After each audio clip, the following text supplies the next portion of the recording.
Have you ever wondered how it would be to play for an alien life form? There are many games where you have a chance to fight against the hordes of bloodlust aliens that like to kidnap people and then to do horrible experiments on them. But there are not so many games where you can play as a peaceful alien who is stranded on our home planet just by accident and his only wish is to find his spaceship and get back home. Welcome to watching VideoGaming Father's video review of an old-school action platformer with cute alien in the main role called Oozi Earth Adventure. Does it have some interesting and humorous science fiction story? Will you discovering various environments throughout well-designed levels? Isn't the game too difficult or ruined by clunky controls? Will the game audiovisuals please your senses? And can one find any form of local multiplayer for family fun in the game? Just bear with me for the next few minutes and the game quality won't be a mystery for you anymore.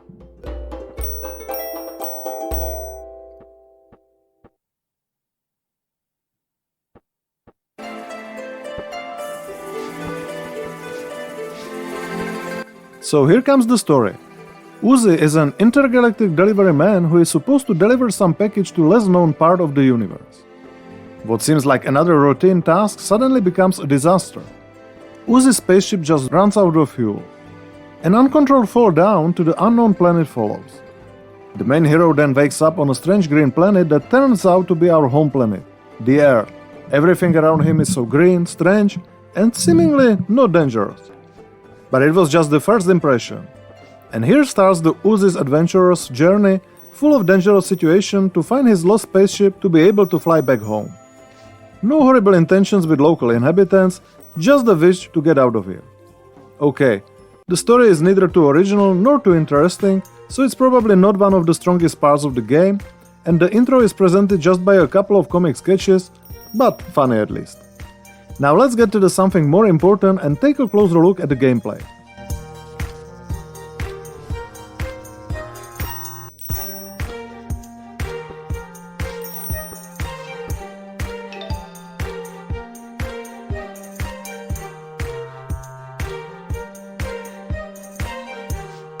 The address of the game presented as a classic 2D platformer with old-school gameplay. No puzzles, no punishment, just 100% pure classic platforming fun. And the game is exactly just like this. In the first tutorial-like level, you learn how to do the basic moves, do the classic jump, high jump and double jump, to jump on enemies' heads to eliminate them, hello there, classic Mario, to look around vertically, collect the stars to get an extra health for each 2000 points that you are getting for collected stars, and learn about the checkpoints where you appear every time when die.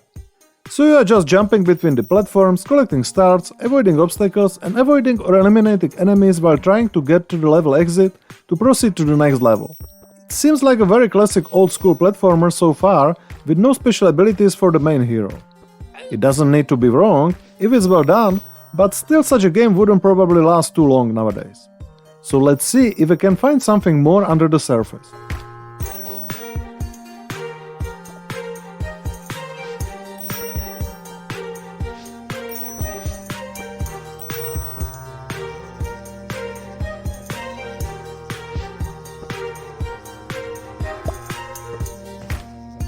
The first thing that distinguishes this game from the classic action platformers is a quantum ghost. This is actually a ghost character of some other player showing you how he managed to get through the level. So you can take an inspiration from if you want. It's a refreshing idea indeed, but nothing that will really change the gameplay. But don't worry, here comes more. As Oozi progresses through the game, he is finding the parts of his spacesuit, giving him the special abilities.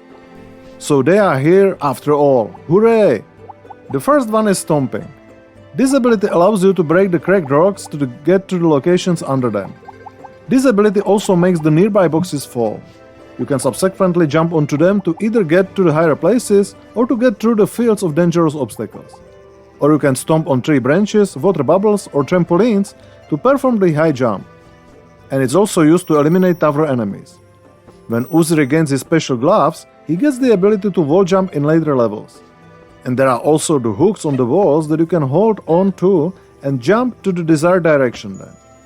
As you progress through the game, it still serves you new abilities, environmental features, obstacles and enemies which really prevents it from early stereotype. Let's have a look at the obstacles and enemies once I have already mentioned them.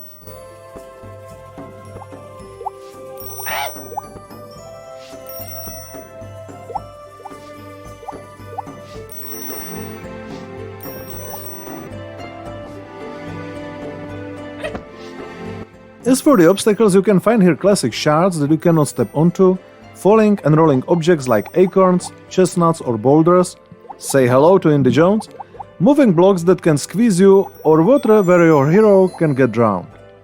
As for the hostile creatures standing against you, there are various kinds of snails.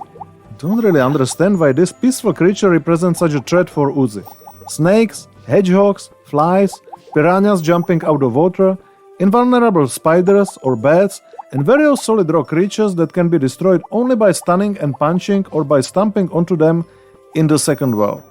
It's good that the second world has entirely different enemy creatures from the first one, as there are 4 worlds to explore in the game. I believe that many unique enemies are prepared there yet. Not that they would be super original, but the wide variety of enemies and obstacles definitely enriches the gameplay. And there is also a boss battle at the end of each world. So far I had a chance to fight against the giant spider that could be eliminated only by stomping onto his head at the right moment, but once you learn the pattern in its behavior, it's not so difficult to eliminate him. So not a bad one, and there are 3 more boss battles yet. How about the game difficulty and controls?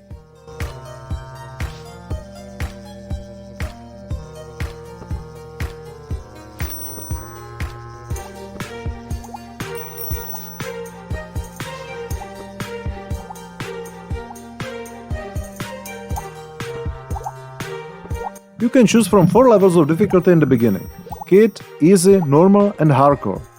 I was playing the game on normal difficulty and I can say that it was challenging sometimes, but almost never frustrating thanks to short levels and good system of checkpoints that will never let you repeat the long game sequences again and again. The level design is also good. Sometimes it's put challenging obstacles in front of you, like jumping between water platforms while avoiding piranhas, and flying creatures, or narrow corridors full of shards where there is not much space for your actions, but it can always be managed with a little bit of repeat and practice approach. Nothing that would make the game too frustrating for sure. As for the controls, most of the time they are responsive enough, at least on the Xbox controller. The problem that I have found is unpredictable reactions to your commands sometimes. Especially when you are stomping onto tree branches or trampolines, you never know if Oozi makes the high jump or just a low one. And bouncing of water bubbles is rather painful. Sometimes your hero jumps up to the sky, while sometimes when using the same type of jump he just does the normal small jump and falls into the water, which means the restart from the last checkpoint. Luckily there are not so many situations like this, but still could be done better. Can the game audiovisuals please your eyes and ears?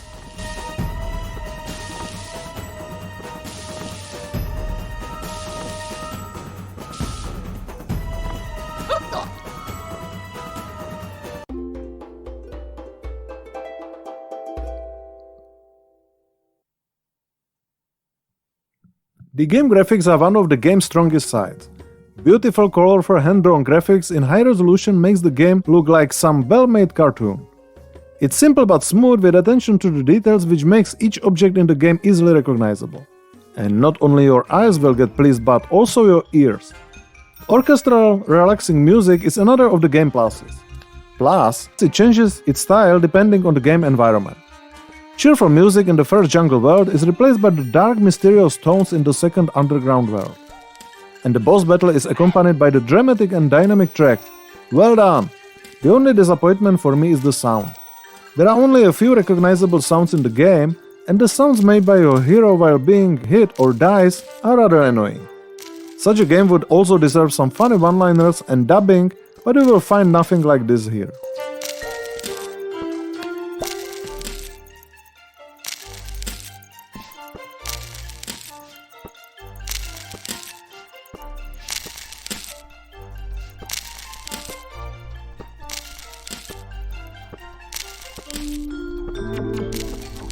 So does this intergalactic trip of cute little alien to our home planet make a good old-school action platformer? There are many positives on the game. Instant gameplay, good level design, variability of the game environment, wide variety of enemies, the game constantly serves new ideas and mechanics, good system of checkpoints, 4 levels of difficulty that one can choose from, responsive controls most of the time, beautiful hand-drawn graphics and nice music. As for the negatives, there are not many of them.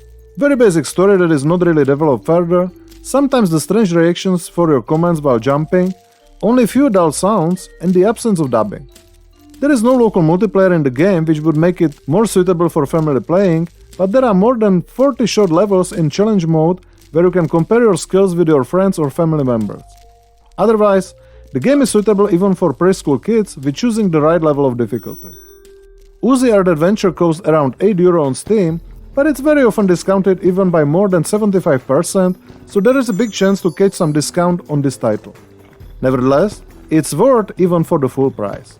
Oozi Art Adventure is a nice trip to the times of old-school arcade platformers, which is well designed, is challenging but not frustrating, continuously coming with some new ideas, and presents all of this in beautiful hand-drawn graphics, which can be run even on low-end PCs.